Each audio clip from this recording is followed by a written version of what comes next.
राय star शहर के सबसे अमीर आदमी वाइट 444 का ड्राइवर था। एक दिन वाइट 444 अपने बेटे के साथ सीढ़ियों से नीचे उतरा क्योंकि उसके बेटे को स्कूल जाना था। जाते जाते बाप ने बेटे को बाएं कहा और बेटा सीधे राय स्टार की ओर देखने लगा। राय स्टार अदब से बोला, छोटे सेठ जी चलिए, मैं आपको स्कूल छोड़ देता हूँ। वाइट 444 का बेटा गाड़ी में बैठ गया। राय स्टार उसे स्कूल छोड़ने गया। बेटा उतरकर स्कूल के अंदर चला गया और राय स्टार वापस लौट आया। कुछ घंटे बाद जब स्कूल छूटा तो राय स्टार फिर पहुंचा और बोला, लिए सेठ जी।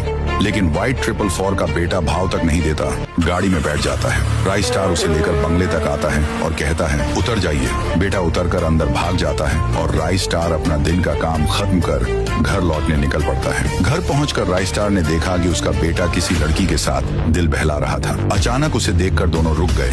राय स्टार गुस्से से बोला, ये क्या कर रहे हो? राय स्टार का बेटा घबराकर बोला, पापा ये मेरी होने वाली पत्नी है, हम महीनों से मिल रहे हैं। मैंने आपसे कभी कुछ नहीं मांगा, लेकिन अब चाहता हूँ कि आप हमारी शादी करा दें। राय स्टार ने उस लड़की को गौर से देखा। वह सीधी सादी और खूबसूरत थी। लड़के की सच्चाई देखकर राय स्टार का दिल पिघल गया और बोला, ठीक है बेटा, परसों तुम्हारी शादी करा दूंगा। लेकिन राय स्टार के पास एक भी रुपया नहीं था। मजबूर होकर वह खतरनाक गुंडे अज्जू भाई के पास पहुंचा और बोला, भाई मेरी बेटी की शादी करनी है, मुझे 10 लाख रुपए चाहिए, मैं अपनी ड्राइवरी से धीरे धीरे लौटा दूंगा। अज्जू भाई ने उसे पैसे दे दिए। उधर वाइट 444 का बेटा गाड़ी के पास आया। अचानक उसका मन हुआ कि क्यों ना गाड़ी चलाकर देखें। उसे गाड़ी चलाना अच्छे से आता भी नहीं था, फिर भी उसने गाड़ी उठाई और तेज रफ्तार से हाईवे पर निकल गया। हाईवे पर एक लड़की स्कूटी से जा रही थी। वाइट 444 के बेटे ने तेज रफ्तार में उसे टक्कर मार दी। स्कूटी चकनाचूर हो गई और लड़की वहीं पर मर गई।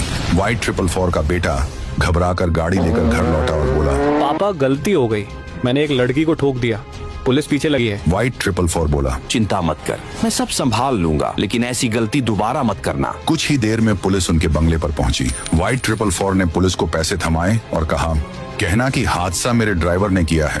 फिर उसने राय स्टार को फोन लगाया। राय स्टार बेटी की शादी का सामान लेकर पहुंचा ही था। वाइट 444 ने गुस्से से पुलिस वालों को इशारा किया, यही है मेरा ड्राइवर, इसी ने गाड़ी से लड़की को मारा है। राय स्टार हक्का बक्का रह गया। बार बार बोला, मैंने किसी को नहीं मारा, ये इल्जाम झूठा है। लेकिन पुलिस वालों ने पैसों के लालच में उसकी एक न सुनी और उसे पकड़कर जेल ले गए। इधर घर पर अज्जू भाई पहुंचा। उसने दरवाजा पीटा और बोला, तेरे बाप ने शादी के लिए 10 लाख लिए थे, अब वो जेल में है, पैसा कौन देगा? तू देगा। राय स्टार का बेटा तिलमिला उठता है और कहता, मेरे पापा को झूठा इल्जाम लगाकर जेल भिजवाया गया है, उन्होंने किसी को नहीं मारा। अब अज्जू भाई का कर्ज चुकाना और बाप को जेल से छुड़ाना, ये दोनों जिम्मेदारी राय स्टार के बेटे के कंधों पर आ गई।